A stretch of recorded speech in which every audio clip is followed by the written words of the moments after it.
デバイスの修理が必要ですか？無料診断を提供しています。ご自宅まで集荷、配達いたします。電話や移動は不要です。修理前にお見積もりをお送りし、承認いただいた場合のみ作業を進めます。簡単、透明、そしてプロフェッショナル。リンクは説明欄にあります。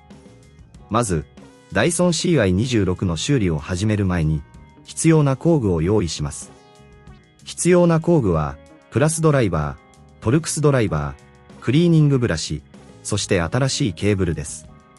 これらの工具を揃えたら、掃除機を分解する準備が整います。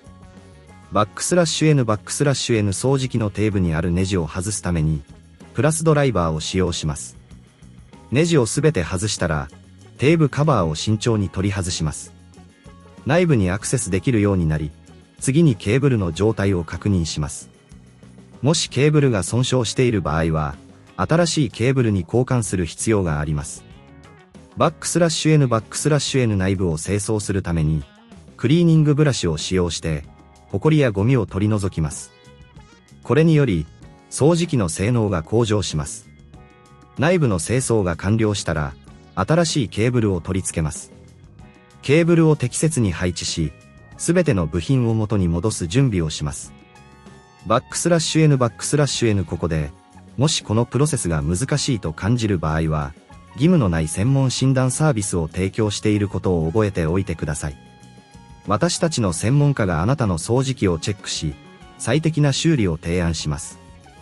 バックスラッシュ N すべての部品を元に戻す際には、外したネジをしっかりと締め直します。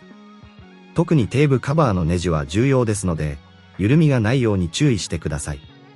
バックスラッシュ N 修理が完了したら、掃除機を再度テストして、正常に動作するか確認します。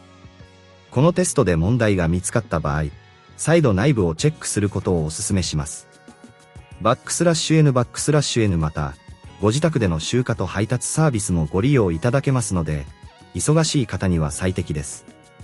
電話や移動が不要で、簡単に修理を依頼できます。バックスラッシュ N 修理前の見積もり提供も行っておりますので、安心してご利用いただけます。バックスラッシュ N 最後に、すべての作業が終了したら、掃除機をきれいに拭き取り、次回の使用に備えます。これでDyson CY26の修理が完了しました。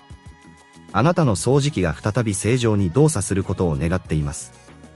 バックスラッシュ N これらの手順に従って、Dyson CY26の修理を行ってみてください。必要な場合は、専門家の助けを求めることも忘れずに。デバイスの修理が必要ですか？無料診断を提供しています。ご自宅まで集荷、配達いたします。電話や移動は不要です。修理前にお見積もりをお送りし、承認いただいた場合のみ作業を進めます。簡単、透明、そしてプロフェッショナル。リンクは説明欄にあります。